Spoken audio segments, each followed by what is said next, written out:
하나님과 함께 거룩하게 사는 이야기.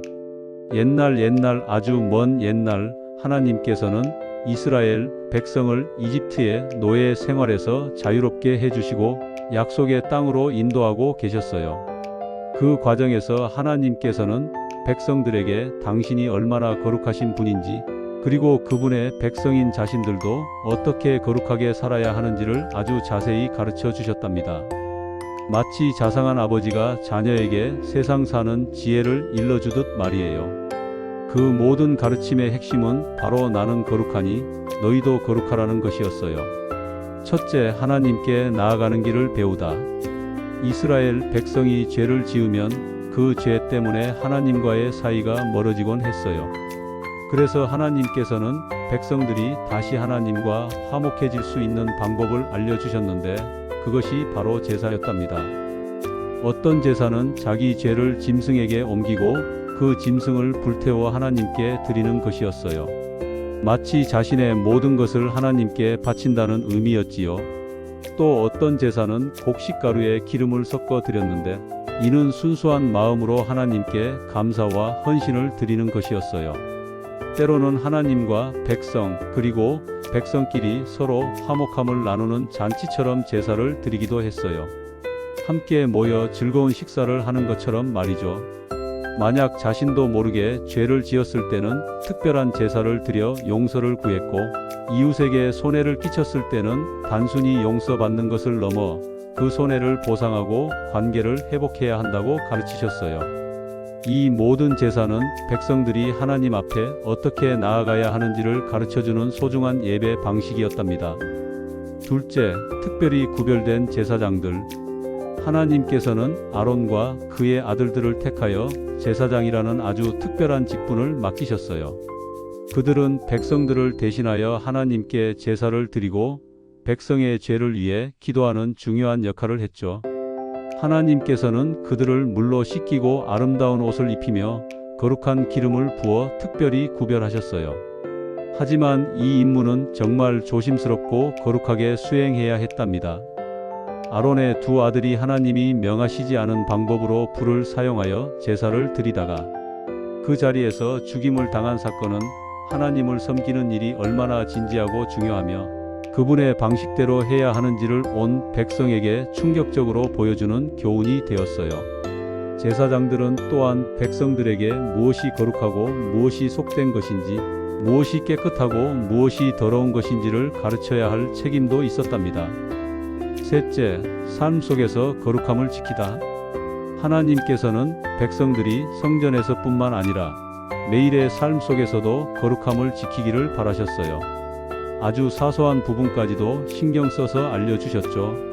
어떤 짐승은 먹을 수 있었지만 어떤 짐승은 먹지 못하게 하셨어요. 이것은 단순히 먹을 거리가 아니라 너희는 나의 특별한 백성이다라는 것을 스스로 깨닫고 구별된 삶을 살도록 돕는 훈련이었답니다.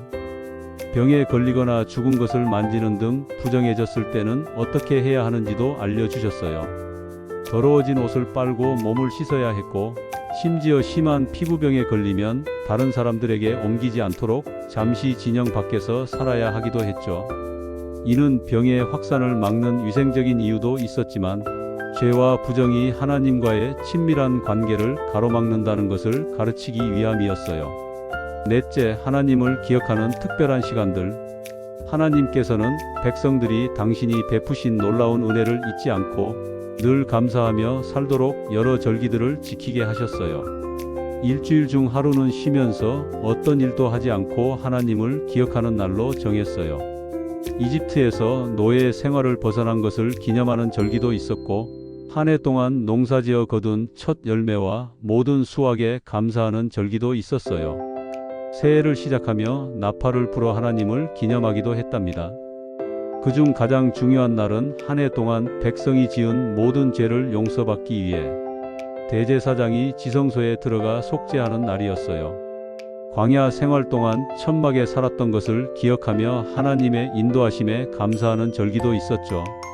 이 모든 절기는 백성들이 하나님의 놀라운 사랑과 인도하심을 되새기며 그분의 주권을 인정하고 기뻐하는 시간들이었어요. 다섯째, 이웃과 함께 거룩하게 살아가다. 하나님께서는 백성들이 이웃들과 어떻게 관계를 맺고 살아야 하는지에 대해서도 자세히 알려주셨어요. 50년마다 돌아오는 특별한 해에는 모든 빚을 탕감해주고 팔렸던 땅도 원래 주인에게 돌려주며 노예가 된 사람들도 자유를 얻게 하셨어요. 이는 모든 사람이 하나님 앞에서 동등하며 땅은 하나님의 것이라는 것을 보여주는 아름다운 제도였죠. 내 이웃을 내 몸처럼 사랑하라는 유명한 말씀도 이곳에 나와 있답니다. 도둑질하지 말고 속이지 말고 거짓말하지 말라고 하셨어요. 재판할 때는 가난하다고 편들거나 힘 있다고 두둔하지 말고 오직 공정하게 재판하라고 명령하셨죠. 또한 밭 모퉁이의 곡식은 가난한 사람들을 위해 남겨두고 귀먹은 사람을 저주하거나 맹인 앞에 장애물을 놓지 말라고 하셨어요.